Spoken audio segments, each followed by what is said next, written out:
And the Oscar goes to Cillian Murphy.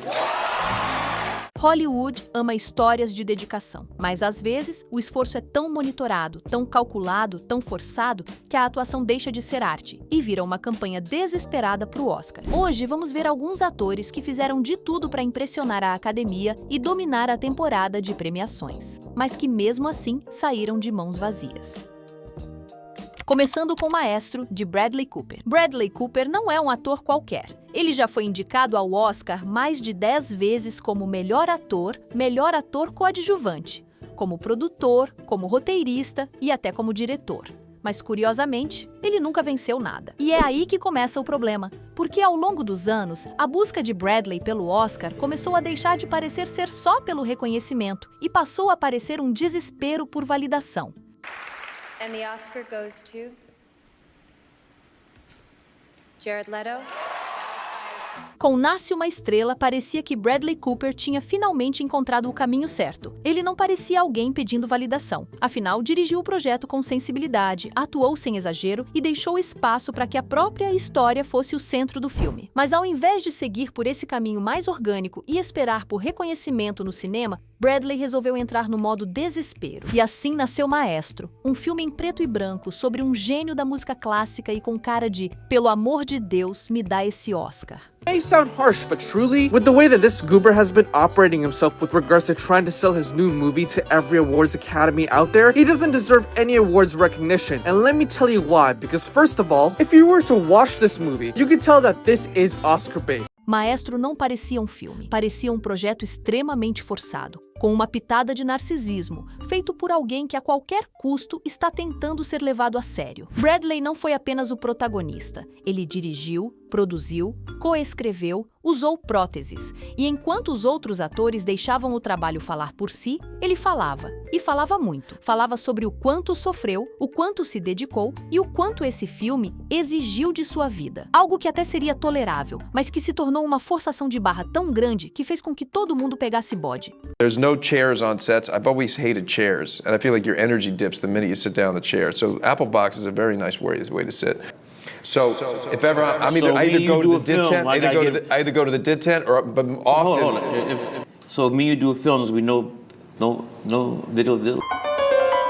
As entrevistas pareciam palestras e Bradley Cooper falava de seu esforço como se estivesse defendendo uma tese de doutorado. O problema é que ele não era o único ator do mundo promovendo um filme. E no meio desse dramalhão todo, Bradley ainda arrumou tempo para criar uma rivalidade imaginária com Cillian Murphy, que nem fazia ideia do que estava acontecendo.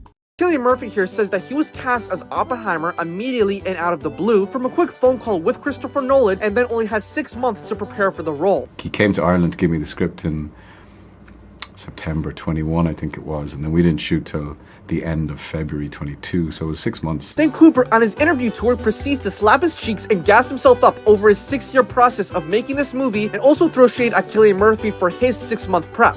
You couldn't have made if you didn't have a tremendous amount of prep.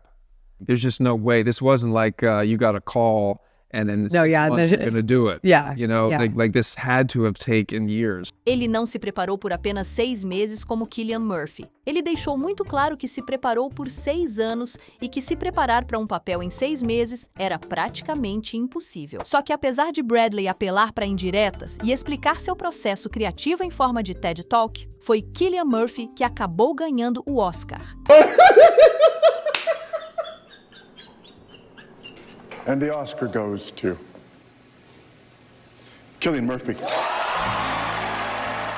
Apesar da campanha focada em promover a si mesmo ao invés do filme, Bradley Cooper perdeu o prêmio de melhor ator daquele ano de 2024. E, sinceramente, naquela altura do campeonato, ninguém estava torcendo para ele ganhar. Chorou na TV, foi passivo-agressivo e passou a temporada inteira oscilando entre o artista sensível incompreendido e o ego ferido que precisava provar que era melhor que os outros. No fim, sobrou indireta até para Lady Gaga, e a campanha de Maestro virou um desabafo, ou uma espécie de surto público do próprio Bradley. Agora vamos falar de Jennifer Lopez, achando que seria pelo menos indicada ao Oscar, mas se frustrando por não ser nem lembrada. O ano era 2019, e Jennifer Lopez tinha em mãos o desempenho mais elogiado da sua carreira em anos. We gotta start thinking like these Wall Street guys.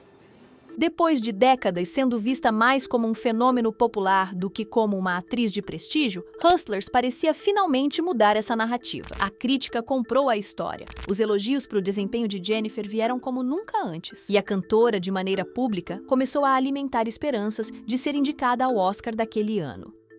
This is Glamour magazine. Most of the praise for Hustlers is dedicated to Jennifer Lopez, who fronts the film as the ringleader Ramona. In fact, some reviewers say she could be likely in the running for her first Academy Award. Frankly, it's thrilling to see a criminally underrated performer.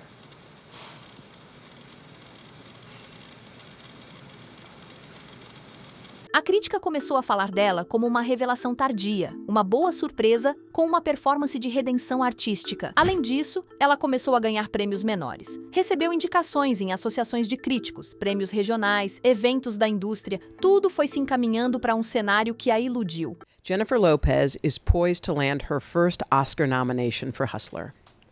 Her first Oscar? I'm sorry, you are allowed. Feels like. I've just been working hard, for so long, for my whole life, so it's nice. O erro de Jennifer foi comemorar com essa possibilidade antes da hora, principalmente de maneira pública. Quando as indicações saíram, o nome de Jennifer Lopez não estava lá. Ela tentou manter a pose, mas em entrevistas posteriores deixou escapar a frustração. Disse que ficou decepcionada, que sentiu que merecia mais reconhecimento e que seu trabalho tinha sido subestimado. The truth is, I really started to think I was going to get nominated. Ela ter sido injustiçada ou algo do tipo até pode ser uma pontuação válida, mas toda a campanha virou um exemplo clássico de uma atriz que se precipitou e comemorou antes da hora. Mas voltando a falar de campanhas insistentes, fica impossível não se lembrar de Austin Butler com Elvis. Sua performance, que foi amplamente elogiada, foi quase totalmente ofuscada por uma campanha exagerada do ator. Be remiss, Internet, if I didn't say, yes, we still hear it in your voice. And the Internet's losing its mind because of that. Can you just not shake him? You just can't shake him. At this point, I keep asking people, is this my voice? Because this feels like my real. It's one of those things that certain things trigger it. Yeah. And other times as well, it's I don't know, when you live with something for 2 years and you do nothing else, I think you can't help but it becomes a fiber of your being, you know? Austin Butler insistia em dizer que tinha adotado a voz de Elvis Presley como sua própria voz, e segundo ele, não conseguia sair do personagem nem naqueles meses depois das filmagens. Essa história virou parte da campanha. Em toda a entrevista, Austin reforçava o sacrifício, a entrega total, o desgaste emocional, o preço psicológico de viver um ícone e se misturar junto ao personagem. Só que essa narrativa soou extremamente forçada para o público, justamente porque Austin dizia ainda estar misturando quem era Elvis com ele mesmo. Where you feel like his spirit is right there, and that's beautiful. Seu sentimento de pertencer ao personagem de Elvis pode até ter sido real, mas insistiram tanto nisso que todo mundo se cansou de ouvir aquilo. No fim, Austin Butler acabou perdendo o Oscar para um ator com um discurso bem mais sincero naquele momento. And the Oscar goes to Brendan Fraser.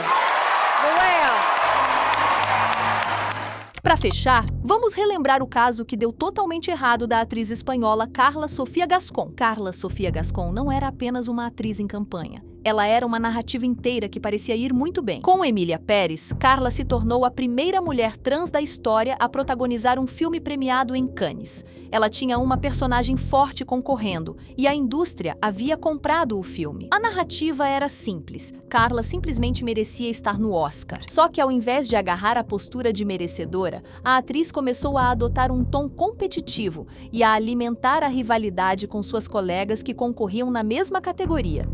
A atriz Carla Sofia Gascon, do filme Emília Pérez, criticou a equipe da Fernanda Torres.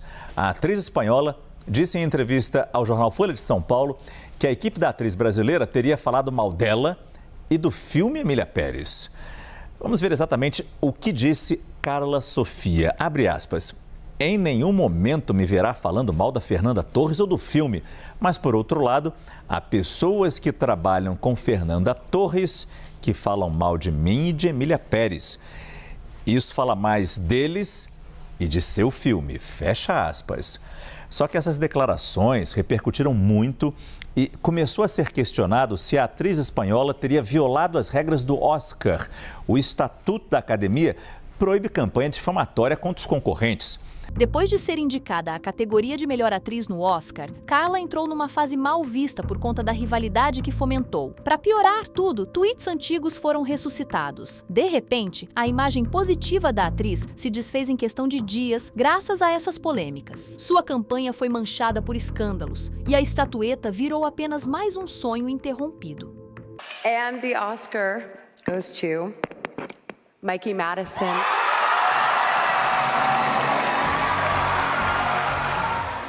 Seus pedidos de desculpas não foram suficientes para o público, e além de arruinar sua própria campanha, Carla também deu um jeito de arruinar sua imagem. No fim das contas, o Oscar nunca é só sobre atuação. Envolve uma narrativa, um controle de imagem e o saber a hora de falar, mas principalmente, saber a hora de ficar quieto. Eu quero saber de vocês nos comentários se faltou alguém nessa lista. Se você gostou desse vídeo, não se esqueça de curtir e se inscrever aqui no canal. Vejo vocês no próximo vídeo. Até mais!